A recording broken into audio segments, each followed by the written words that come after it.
તાપી જિલ્લાના સોનગઢના ગુણસદા ગામ ખાતે ચાલી રહેલા મોરારી બાપુની રામકથા વ્યાસપીઠ પરથી બાપુએ શિક્ષણ મંત્રી પ્રફુલ્લ પાનસરિયાને એક મહત્વપૂર્ણ પત્ર સોંપ્યો હતો।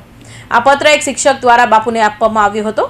તાપી જિલ્લાના સોનગઢ ગુણસદા ગામ ખાતે ચાલી રહેલા રામકથામાં બાપુએ શિક્ષણ મંત્રીને સ્પષ્ટ શબ્દોમાં જણાવ્યું કે ધર્માંતરણ મુદ્દે પરિસ્થિતિનો વધુ ઊંડાણથી સમજવાની અને ચિંતન કરવાની જરૂર છે। તેમણે કહ્યું કે માત્ર ચિંતન જ નહીં પરંતુ યોગ્ય પગલાં લેવા પણ જરૂરી છે, કારણ કે શાળાઓમાં શ્રીમદ ભગવદ્ ગીતા તો અપાય છે પણ 75% શિક્ષકો ઈસાઈ છે, જે કંઈ થવા દેતા નથી। મંત્રીની હાજરીમાં બાપુએ શાળાઓમાં ગીતા જયંતિની ઉજવણીનું સકારાત્મક પગલું ગણાવ્યું। જોકે તેમણે ચિંતાજનક બાબત તરફ ધ્યાન દોર્યું છે કે શાળામાં 75% શિક્ષક ઈસાઈ છે, જે પગાર તો સરકાર નો ખાય છે પણ પ્રવૃત્તિને ધર્માંતરણ કરાવે છે।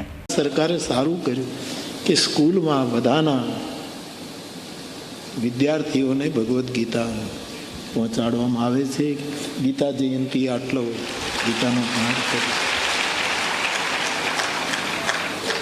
પણ તકલીફ શું થાય છે કે 70% શિક્ષકોમાં 75% શિક્ષકો ઈસાઈ છે, એટલે આ કંઈ થવા દેતા નથી, આ કશું થવા દેતા નથી। પગાર સરકારનો ખાય છે અને ધર્માંતર કરાવે છે, ત્યારે થોડાક મારે તમારે બધાએ જાગૃત થવાની જરૂર છે। જ્યારે ભોળા વિદ્યાર્થીઓના મસ્તિષ્ક પર જો ખોટી ધર્મ પ્રચારની વાતો થતી હોય તો સાખી લેવામાં નહીં આવે।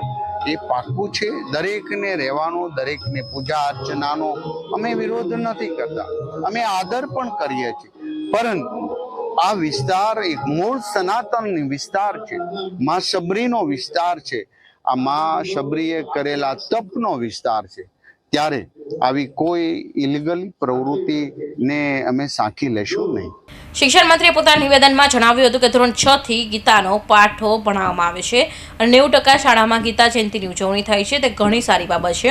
તેમણે એમ પણ કહ્યું કે છેવાડા ગામો સુધી સ્માર્ટ શાળાઓ શરૂ કરવામાં આવી છે। જોકે આ શિક્ષકો તેમના મલિન ઈરાદા દ્વારા ભોળા વિદ્યાર્થીઓને મસ્તિષ્કમાં જો ધર્માંત પ્રચારમાં ખોટી વાતો ભરાતા હશે તો તેની સાખી લેવામાં નહીં આવે। દરેકને રહેવાના પૂજા અર્ચના કરવાનો અધિકાર છે, અમે તેનો આદર કરીએ છીએ, પરંતુ આ વિસ્તારમાં થતી આવી કોઈ પણ ગેરકાયદેસર પ્રવૃત્તિ સ્વીકારવામાં નહીં આવે, બાબતે ચોક્કસ પગલાં લેવાશે। કૌશિક પટેલનો report, Hind TV news, Surat.